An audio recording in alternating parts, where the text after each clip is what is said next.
Kia ora koutou, Reese from QuickSense here, and today we're looking at calculating the probability of more than one event.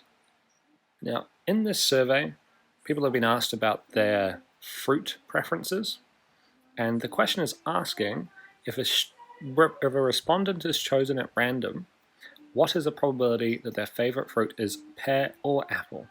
So we're looking at the entire 600 people, so the whole pie chart, and we're figuring out, well, what's the percentage that their favorite is either, and let's find pear. It's a little bit hard to see on that. Let's try with this here. Either pear or apple. So the probability of pear is equal to 18%. The probability of apple equal to 20%. And when we're doing or in probability, we're adding.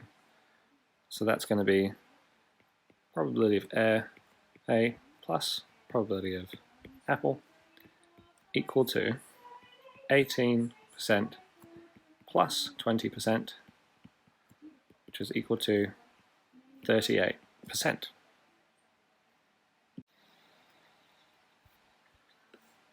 In this question, Mike has got to do a series of tests. And the way that we're going to resolve this, because he's studied differently for each of the tests, he's got a different chance of passing, is we're going to use what's called a probability tree. And what this tree represents are all the branches of possibility. So this first branch is that with respect to his maths test. So he can either pass or fail. Pass, fail, and this is going to be for maths. Now the chance he passes is 0.6. Chance he fails, 0.4. Well, after he's done his maths test, he's got a science test. And again, he can pass or fail. And even in the second instance, if he fails the maths test, well, he still has to do a science test. Pass, fail, pass, fail. For this one here, 0.4, he clearly didn't study as hard for his science test as his maths test.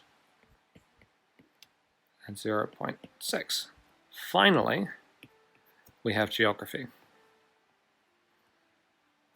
And again, we have these branches of pass, fail, pass, fail, pass, fail. Now with probability 0.7, clearly Mike's strongest subject.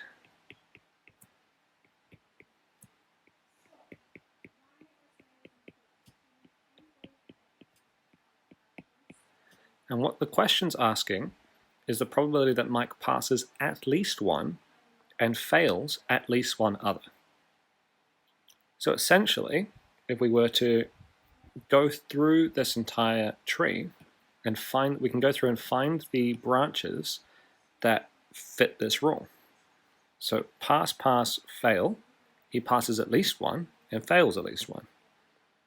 Pass, fail, pass, pass, fail, fail, fail, pass, pass, fail, pass, fail, and fail, fail, pass.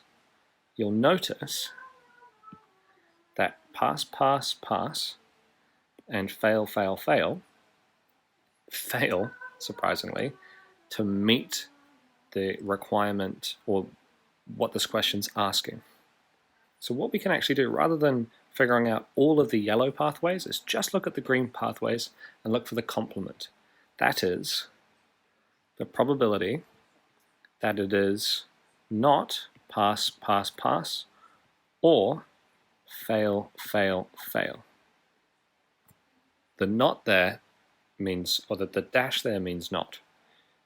So when we're dealing with probability trees, we want to multiply across and add going up and down. We're adding between the branches. So the probability of pass, pass, pass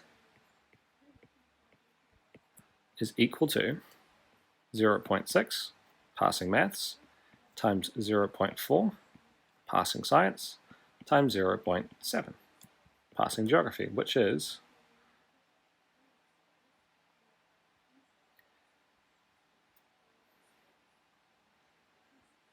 0.168.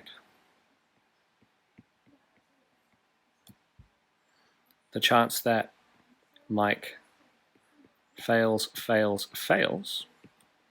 well, that's 0.4 times 0.6 times 0.3.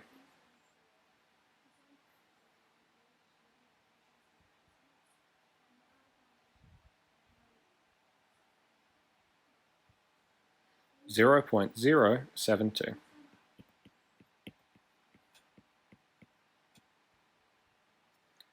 So remember, the complement is 1 minus these two figures here.